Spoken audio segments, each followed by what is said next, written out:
So what we're going to talk about today is really financial habits everybody's got to do before they're 30. Now, these are pretty simple, but I get asked this stuff all the time. All the time. Number one, this is the top of the hit parade. You gotta stop buying crap that you don't need. And there's a reason for this. Everybody is programmed, society programs you, advertisers program you, everybody's programming you to spend money. That's how the whole society works. That's what capital is all about. I mean, you know, the whole idea of consumer goods and services, that you need more of this stuff, that you go into credit to buy this stuff. That's all bad. Bottom line, one of the biggest spending items is clothing. You buy so much crap you don't need, and it just sits in the closet for years until you give it to somebody for free. You wasted that dough. And when I say that, it's because if you take that money, and this is like an age-old theme, you take that money and you basically don't save it. Saving makes you nothing because you get paid nothing in a bank. You invest it. You're taking this money that you didn't waste by buying another pair of jeans, another pair of sneakers, a $5 coffee. No. I've said that before. That's a total waste of dough. You start saving like $5 a day, $10 a day, $50 a week. You'd be amazed over your career how much that's worth as it compounds at 6, 7, 8% a year. So that's number one. You absolutely have to be very careful about that. Makes no sense. Now, before you get this going, what you want to do is pay off your credit card debt. I can't tell you how you get screwed on credit card interest.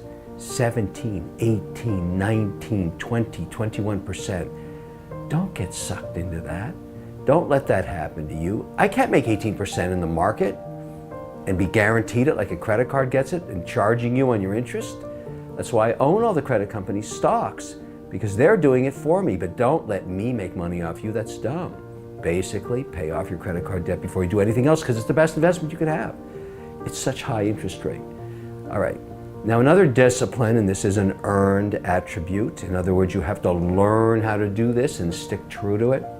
You take 10% of your paycheck every 2 weeks, 10%. Whatever it is after tax, whatever you got, and you stick it into your Robo app, the one that's investing automatically for you. Doesn't have to complicate it. Download it from any one of these Robo apps right on your phone, set it up to your bank account where basically your paycheck's often deposited, and take 10%. Force yourself to do that. That's after you've paid off the credit card debt, right? Because that's the one you're guaranteed to make 21%, because you're paying off something that's charging you 21%, you want to do that. And this whole idea of this 10% is not into the savings account. Yes, you can have some cash around. You need to have some cash. Generally 90 days worth of your living expenses is a nice little safety net in case of catastrophe. But you start investing. You get indexed into the market. That's what it's called. And you get a basket of stocks and it works for you.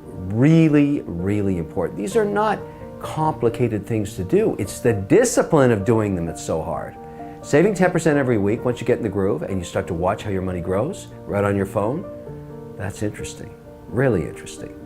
Paying off your credit card debt, painful but very important, because you know you're getting screwed. Crap. I've said don't buy crap 15 times now because I want to drill it into your head. Don't buy crap. Don't buy crap. Don't buy crap. Don't buy crap. You don't need crap. Have that little self on your shoulder. I'll go on your shoulder. Pretend it's me saying, don't buy that crap. Don't buy that crap. Don't buy that crap. You don't need to buy that crap. And that's how you're going to save a ton of money. Let's talk a little bit about investing in yourself. You know, what does that mean? This might be something that, you know, you're reluctant to do, but like they say, you got to spend money to make money. It's true. Well, you have to invest in yourself. There's a lot of benefits to investing in yourself, as well as many potential ways to invest in yourself. That's true.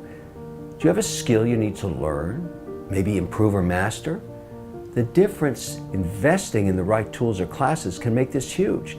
In other words, you go to school for yourself. You find something you like to do. Maybe it's going to be a side hustle. Maybe it's something you do at night, but you'll learn about it. Right now, if you could do digital marketing, that's pretty hot in the economy right now, because Digital 2.0 is sweeping the nation. All these companies, big and small, are trying to figure out how to sell direct to consumers. Well, those skill sets are understand the algorithms in social media, photography, video editing, storytelling, web design, digital imagery, animation. All these things used to be, oh, that was the purvey of the starving artist. Starving artist, remember that? They're not starving anymore because it turns out that all of these skills are really important in the new 2.0 America that came out of the pandemic. So these skills can be learned, sometimes just trained or online lessons, or even go to college at night. These things, college is going to open up this fall. You may want to try this stuff and learn these skills. In addition to the job you have, it's like a side hustle. Nothing wrong with it. It can be very, very useful. That's the whole idea. You know, applying a new skill every few months, every few years, you don't really have years to waste. That's why you want to invest now and learn something. Now, let me tell you another story I think you're going to find interesting. You know me from Shark Tank, right? Listen to what I'm saying here. I've been doing it for 13 years. When those people come in the Shark Tank, they're sitting right in front of me. I should say standing. They're standing right in front of me. And what you don't know is that at the beginning of their pitch, we've got a jib, like a camera that flies in from the sky on this big jib. And there's also a guy on what's called a Steadicam, which is a camera attached to his body that he can walk around, and it's got a stabilizing device in it. And that's that famous shot you see of the entrepreneur standing there and then their product behind them. That jib shot and that Steadicam shot are the setup to the whole presentation. They haven't said a word yet. And the floor director says to them, don't say anything. Just stand there while we get these shots. Sometimes it takes a minute. Sometimes it takes 2 minutes. Well, let me tell you what I do. I'm right in front of them sitting in that chair. I'm like this. I look them right in the eye. I don't blink. I don't stare away. I just look at them. Just like this. Don't look away. You can see me do it if you look closely. I don't stop looking. Why am I doing this? I want to see what happens. And I'll tell you something I've learned. I've done it thousands of times.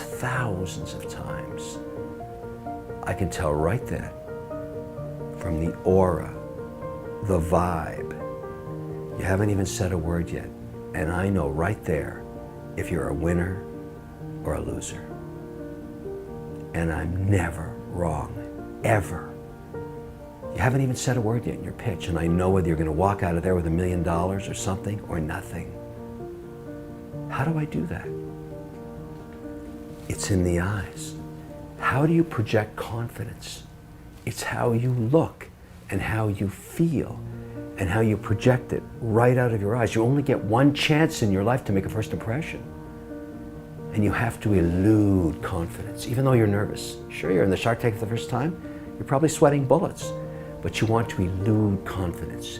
You want to look right back in the eye, stare right back, and basically say to me with your eyes, I'm ready to rumble. You want to rock? Bring it on. That's confidence. That's what matters. You have to do that every day of your life. You're going to have situations for the rest of your life when you walk in a room and nobody knows who you are. How do you look? How do you feel? How do you project that confidence? That's what it takes.